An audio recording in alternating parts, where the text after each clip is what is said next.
fucking talk. If you love a person, kahit gaano pa kasama yang putang inang tao na yan, kung mahal mo talaga yung isang tao, handa mo siya ipagtanggol. Pangalawa, kahit gaano pa kasama yung isang tao, putang ina yung gago kayo, hindi nyo siya dapat i-judge. Paano kung ganito, may reason pala yung isang tao?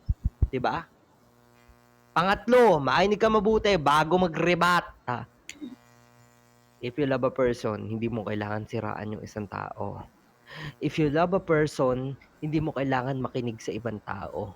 If you love a person, Can I ask you handa mo something? siyang ipaglaban sa lahat ng mga tao nakapaligid sa'yo. Yun yun. Yo, Utang inang yan. Asta. Can I ask you something? Yes. Okay. What if yung guy na yun na na ang ayos naman ng paghiwalay ninyo? Wala kayong parang parang okay naman. Tapos nung nagka-jowa siya, tapos doon na parang nagsisimula na siyang siraan ka. Sasabi mo. Yes. Hindi, para sa akin, ano yun eh. Mag-mute ka, Repa. Ako yung tinanong. Mag-mute ka. Nakakalimutan mo na yun, ate. Oh, shit.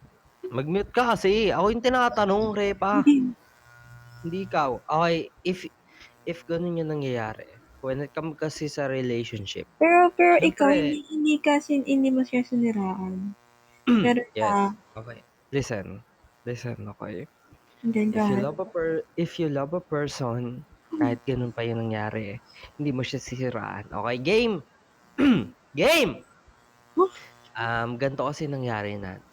If nung una hindi kanya sinisiraan, tapos nagkaroon Okay. siya ng Bardi mute. Nagkaroon siya ng partner tapos siniraan kanya. Yeah. Doon na nag-start ka. Okay, nandun na tayo sa storya. Makinig ka mabuti. Una sa lahat, kailangan niyang buhatin yung bangko ni Nick. Kailangan niyang buhatin yung bangko niya. Doon sa bagon niya. Okay, gets mo? Tangina nyo, maghahanap Pangalawa, na nga lang ako ng live Bardi, na may mag-mute basagan. ka kasi! Tangina nyo. Ang Respect, ninyo. okay? Respect! Ako yung tinatanong kasi ako yung pinapaniwalaan nilang lahat. Ay, mami, Mag-mute sa ka. BR ko, magbasagan tayo, dali. Mag-mute ka. Repa Cristo, wala akong pakialam sa putang inang dama mo dyan. Makinig ka kasi mabuti. Go ahead. Okay, pangalawa. Kaya niya nagagawa yon, which is kailangan niyang iangat yung sarili niya dun sa Ayoko mismong sa'yo. partner niya. Gusto ko kay Boss G. Tangina mo. Kel, Bardi. aaway na ko na to, Kel. Handin mo, Kel, ah. Hindi kita inaaway, Bardi. Makinig kasi muna. Saglit lang, may Hindi nagtatanong nga kasi. ikaw. Pupunta ako sa beer ni Boss G. Aaway ko yung mga flower heart. Ayun, yun nga. Then? When it comes sa una, syempre, nagkaroon siya ng partner. Kunyari lang, ako. Tapos si RD, naging kaming dalawa. Tapos, syempre, sisiraan ko si Chi. Kunyari lang, sisiraan ko si Chi sa mga tao. It depends on you na kung maniniwala ka or hindi.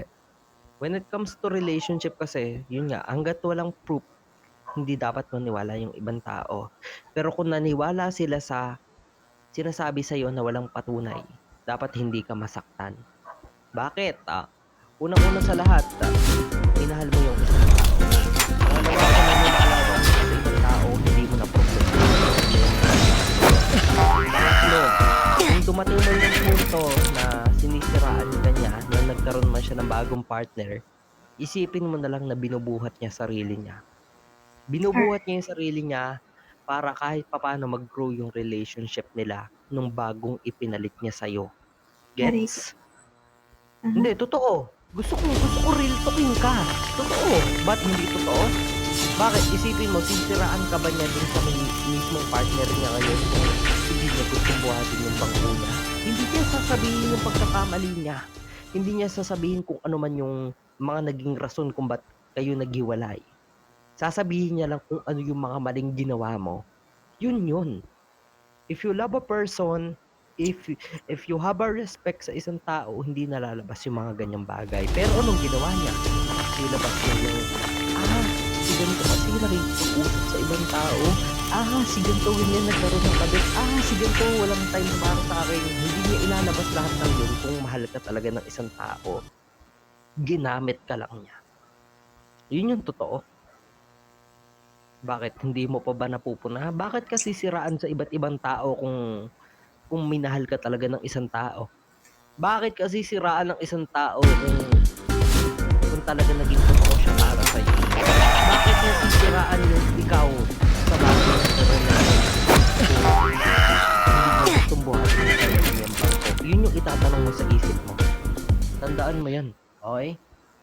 Okay. Thank you. Gets mo? Gets mo lahat Mm. ng point? Gets mo lahat ng punto? Kasi if you love a person, if mahal ka talaga ng isang tao, kung naghiwalay man kayo, wala nang sasabihin about sa'yo. Paano pag gano'n? Ano? Paano ulit? Tanungin mo ulit. Sige, sasagutin kita. Dito ka lang. Huwag kang aalis ha. Okay. Dali na. Paano naman pag gano'n? Um, wait.